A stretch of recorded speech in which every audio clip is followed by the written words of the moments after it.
खानाला भेटीची वेळ कळवली. दुपारी 12:35. आता दुपारी 12:35 का? तर सूर्य बरोबर माथ्यावर येतो. आता सूर्य माथ्यावरच का? तर महाराजांनी जर खानाकडे बघायचं म्हणलं तर खानाची छावणी हालचाल महाराजांना स्पष्ट दिसावी, पण खानाने जर राजाकडे बघायचं म्हणलं की सूर्याची किरण त्याच्या डोळ्यात घुसावी, त्याला काही दिसू नये.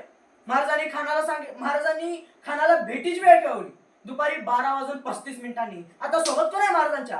तानाजी, बाजी, यसाजी, कोंडाजी, कर्तोजी नाही, त्यापैकी कोणीही नाहीये सोबत. अरे मग सोबत कोण आहे? सोबत घेतलाय जीवामाला, सोबत घेतलाय संभाजी कावजी. आता जीवामालाच का? तर समोर सय्यद बंडा आहे, त्याच्यासारखा दांडपट्टा चालवायचा म्हणजे हवा तो फक्त जीवा. सोबत घेतलाय संभाजी कावजी, कारण पाठोपाठ अफजल खान तसा आहे.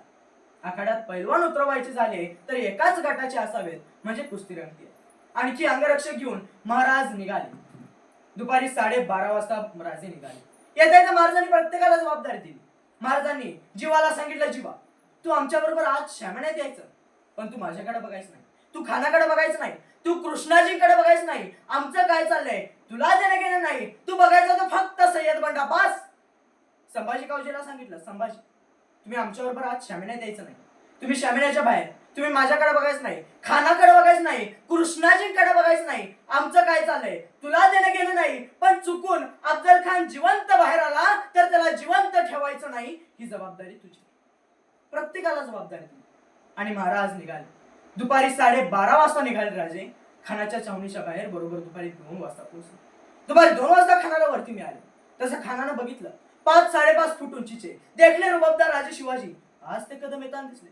त्यांना आपल्या वकलाला विचारलं, हे शिवाजी? वकलान मान डोलावली. खान 2 पावलं पुढे झाला. आव शिवाजी राजे. गावठी राजे सामने आले, खानाच्या मिठीत गेले. खानाची भाऊ राजांच्या पाठीवर पडले. दाब पडला, जोर वाढला, मिठी आवळली गेली. राजे गुदमरले आणि त्याच वेळी महाराजांनी वाघनखावर त्याचा वार केला आणि कोता बाहेर पडला. आणि त्याच वेळी सय्यद बंडाच्या दांडपट्ट्याने महाराजांच्या मस्तकावर वार होणार इतक्या जीवामालाच्या दांडपट्ट्याने सय्यद बंडाचा हात उडवला गेला आणि इतिहास फुटफुटला. होता जीवा म्हणून वाचला शिवा. अहो एक विचार करायचा एक, जीवा महालानं फक्त 1 सेकंद उशीर केला असता तर? फार नाही, फक्त 1 सेकंद. तर जीवा महालाच्या दांडपट्ट्यानं सय्यद बंडाचा हात छाटल्याऐवजी सय्यद बंडाच्या दांडपट्ट्यानं महाराजांचं मस्तक छाटलं गेलं असतं. आणि मग कळतं आम्हाला महाराजांचं नियोजन काय होतं. महाराजांच्या नियोजनानुसार असं ठरलं होतं की सर्वांनी गडाच्या मागच्या बाजूला भेटायचं. राजे पोहोचले. पाठोपाठ एक अंगरक्षक उभा झाला. राजाची नजर भिरभिरली. 1 2 3 4 5 6 7 8 9 9 9 9 जाताना 10 होते. एक कोण राहिला माग. सर्व अंगरक्षकांनी एकमेकावर नजर फिरवली. कोणतरी अंगरक्षक फुटफुटला. राजा संभाजी कावजी दिसत नाही. संभाजी? तो कोठे थांबला, कोठे रुकला तो? इतकं ऐकल्यावर संभाजी कावजी मागणे धापा टाकत येताना दिसला. महाराजांनी विचारलं, संभाजी कुठं थांबला होता, कुठे रुकला होता?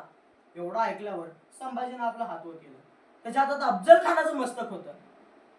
की मस्तक कापाय मागं थांबलो होतो. राजे म्हणले, संभाजी हे नव्हतं आपल्या नियोजनात, मग हे नसतं धाडस का केलं? नाही म्हणलं, मरते का नाही म्हणून आणलं का? राजे म्हणले, संभाजी जे वाघ नका आम्ही खानाच्या पोटात खुपसली ना, त्याला जरी जालिम विष लावलेलंच होतं. खान ऐसा तैसा बचावणार नव्हताच, मग हे नसतं धाडस का केलं? अहो याला कदाचित तुम्ही खानाचं मस्तक छाटत असताना तुमच्या मस्तकावर कुणी वार केला असता तर काय जबाब दिला असता आम्ही तुमच्या आई? तुमच्या आई तर म्हणाल्या असत्या, शिवाजीनं स्वतःचा जीव तर वाचवला, पण माझा लेख मात्र खर्ची घातला.